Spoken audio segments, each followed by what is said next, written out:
Salut à tous, aujourd'hui on est là pour vous présenter la 800 MK de chez CF Moto. Donc on est sur le circuit de la Bresse. Sur la CF Moto 800, on est sur un bicylindre en ligne 4 temps refroidissement liquide, donc une cylindrée de 799 cm3, une puissance de 95 chevaux, 70 kW, qui est bridable en 47.5 pour les versions A2. On a un couple de 81 Nm à 7000 tours, une boîte de vitesse 6 rapports, plusieurs modes de conduite qui sont Street, Rain et Sport. On a un empattement au sol de 1465 mm, une garde au sol de 185 mm. Moi par exemple je fais 1m70, c'est une moto qui me convient très bien. Capacité du réservoir, on est à 15 litres sur le réservoir et on est sur un poids de 186 kg. Sur les pneus avant, normalement on est sur du 120-70-17 et 180-55-17. Aujourd'hui on a monté du Sport Smart TT pour aller faire de la piste à l'avant et à l'arrière. Alors si les commodos vous rappellent quelque chose, c'est normal, c'est les mêmes commodos que sur la KTM qui était 790, sur le 890. Qu'est-ce qu'on peut y retrouver? Donc plein phare, feu de position comme sur les Katoches. On va avoir aussi le régulateur de vitesse qui est ici, les boutons des modes, pour changer de mode comme on voit sur l'écran TFT 5 pouces. Et là évidemment, on démarre.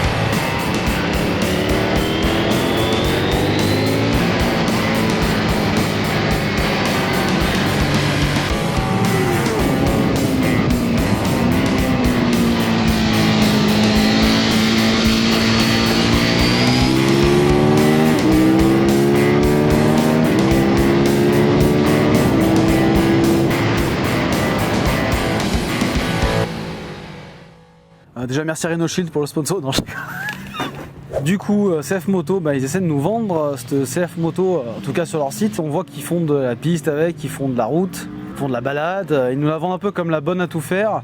Sur route, ça va vraiment bien. Franchement, aujourd'hui, quand tu vois qu'on peut pas rouler bien vite sur la route avec tous ces radars et tous ces contrôles, une moto qui fait 95 chevaux, c'est amplement suffisant. Surtout qu'elle est légère, 180 et quelques kilos, tout plein fait, c'est ultra léger aujourd'hui. On va avoir en plus un paquet d'accessoires d'origine qui font qu'elle est assez agréable à rouler tous les jours. Là, pour rouler sur piste, elle va vraiment bien, mais attention, il va falloir faire 2-3 petites choses. Virer les pneus d'origine, ça c'est sûr. Nous on a monté, on vous a montré tout à l'heure les pneus qu'on avait montés. Il faut surtout mettre des commandes reculées, c'est hyper important.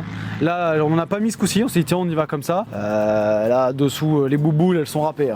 Il n'y a plus rien qui dépasse. Tu rentres dans les virages, doit faire des étincelles derrière, les mecs qui pensent que c'est le 14 juillet. Donc non. Il faut mettre des commandes reculées mais des vraies. Ils en vendent, CF Moto, taille et masse et tout, elles sont vraiment bien. Je les ai déjà essayées route, pas sur piste, mais elles relèvent bien les pieds et ils les reculent bien, donc ça doit être vraiment pas mal. Est-ce que c'est une moto axée pour les débutants? Ouais, sachant qu'en plus tu peux la brider. Elle est axée aux débutants si tu l'achètes bridée et que tu la débrides et que tu roules avec. Un mec qui vient de passer à passerelle, qui passe tout de suite là-dessus, selon la moto qu'il a eu avant, ça peut le surprendre un peu.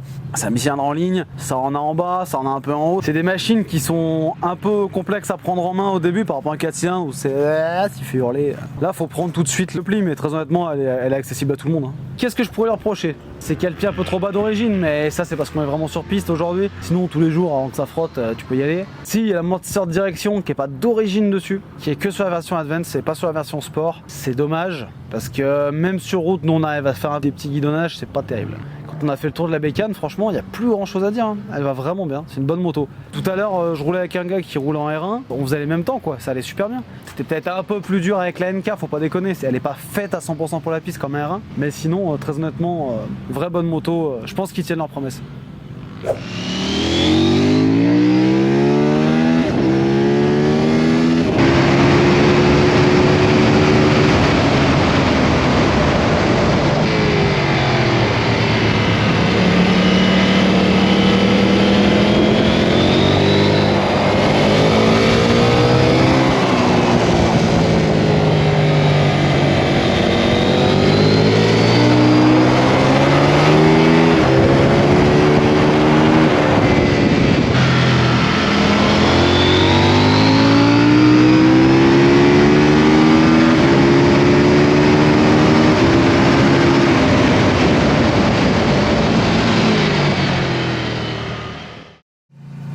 conclusion, cette CF Moto 800 NK, elle tient toutes ses promesses. Et merde, il revient, regarde. Elle nous a emmené sur piste, on a fini la piste, tout va bien, elle va bien. Pas de surchauffe, pas de problème, rien qui est cassé, donc fiabilité au top, pas de frayeur plus que ça. Bon voilà quoi, une moto qui respire et qui donne envie d'en refaire, ce qu'on lui demande.